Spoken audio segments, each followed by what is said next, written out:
My mother spent her entire life treating me like her second daughter, constantly overlooking me while naming my sister the family's sole heir. I stayed silent, but a horrifying secret hidden behind an old photograph finally came to light, revealing that my entire family had been living a dangerous lie for years. My mother spent my entire life treating me like her second daughter, but the night I found a name written on the back of an old photograph, I realized for the first time that maybe I wasn't her daughter at all. Or maybe that woman was never really my mother. It was 3 a.m. The late-night TV murmured softly in the living room, like a stranger whispering from another room. Yellow streetlights spilled through the window and the photograph trembled in my hands. My mother, my sister Claire, and an unfamiliar woman holding a newborn baby. On the back someone had written, Anna with her daughter Lily. Boston, 1991. Lily. My name. I turned the photograph over again. The woman had deep brown eyes, hair just like mine, and the baby in her arms had the same tiny birthmark beneath her right ear that I had. Without thinking, I touched the spot below my own ear. Mom had always called it a coincidence. No. First I had to breathe. I walked into the kitchen.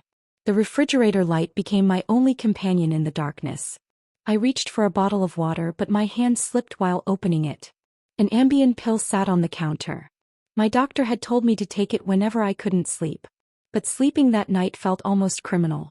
I turned on the coffee maker and its familiar rumble echoed through the silence of the suburban house. My mother's will had been read 2 days earlier.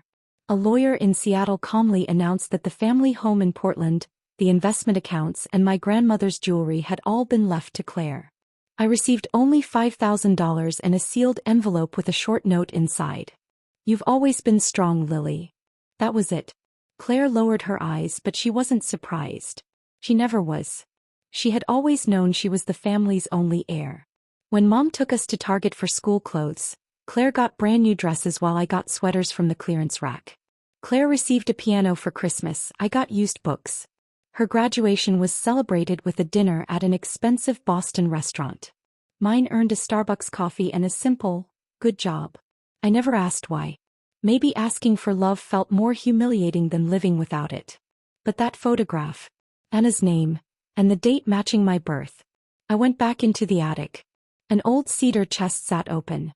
After Mom's funeral, Claire had casually told me, take whatever you want. The estate company will haul away the rest. Maybe she believed the truth was buried deeper than old boxes. Taped underneath the chest was a blue envelope. It read, for Lily when she finally discovers the truth. My knees nearly gave out. I sat on the floor and opened it.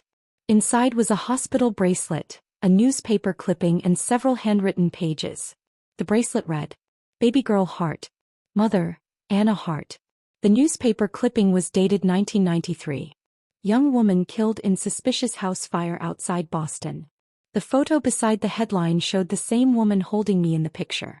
My heart pounded so hard it drowned out the heating system.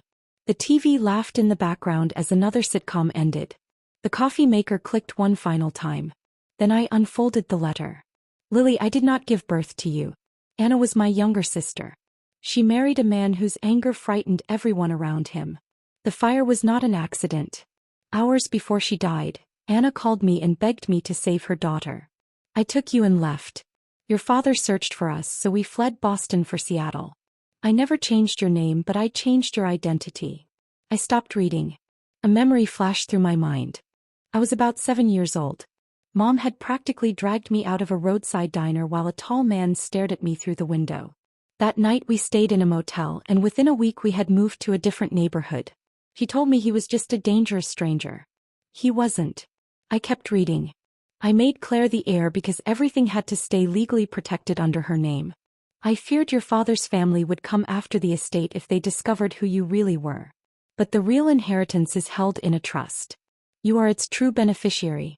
Claire is only the trustee until you learn the truth.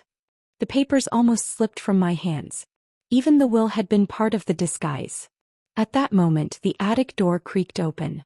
Claire stood there in a white robe, her hair messy, her face pale, fear filling her eyes. You weren't supposed to find that envelope, she whispered. That sentence frightened me more than the photograph ever had. You knew. She closed the door and sat across from me. Mom told me after college. She said I had to protect you. Protect me, or protect the inheritance? Both. Your father's family is still in Boston. They even sent lawyers. Mom was terrified. And you? Didn't it ever bother you being the heir? She stayed silent. Then she looked at me, tears filling her eyes. At first I thought I was protecting you, but eventually I liked having the power. That was the real betrayal. Claire admitted Mom had given her the trust documents a month before she died. She could have told me everything before the will was ever read. He chose not to. She wanted the Portland house. She loved being the first daughter while I remained the forgotten second.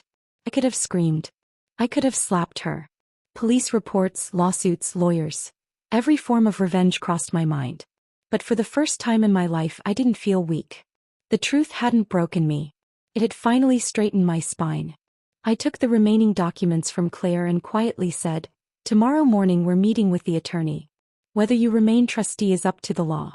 But after tonight you don't get to write my story anymore." She began to cry.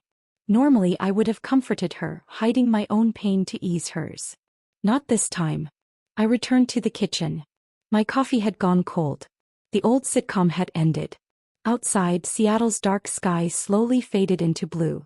I placed Anna's photograph in front of me. My real mother, who gave everything to save me. And the woman who raised me, who loved me in her own fearful way, but buried that love beneath years of lies until it became a prison. Maybe she never hated me. Maybe she was simply afraid. But no one's fear gives them the right to make a child feel unwanted. At 5:40 a.m., I emailed a Boston attorney. I scanned the trust documents. Then for the first time in my life I wrote my full name across a blank page. Lily Hart. One by one the streetlights shut off. Morning light filled the house. The walls hadn't changed. The photograph hadn't changed. But I had. I finally realized that the greatest revenge wasn't taking Claire's house or exposing every lie my mother had ever told. My greatest revenge was refusing to live as the unloved second daughter anymore. I was never worth less because someone else's fear made me feel that way. The Ambien pill was still sitting on the counter. I didn't need it anymore. For the first time in years, sleep came naturally. Holding Anna's photograph against my chest, I lay down on the couch. That night took away the family I thought I had. But it gave me back my name, my truth, and my sense of worth. A new day.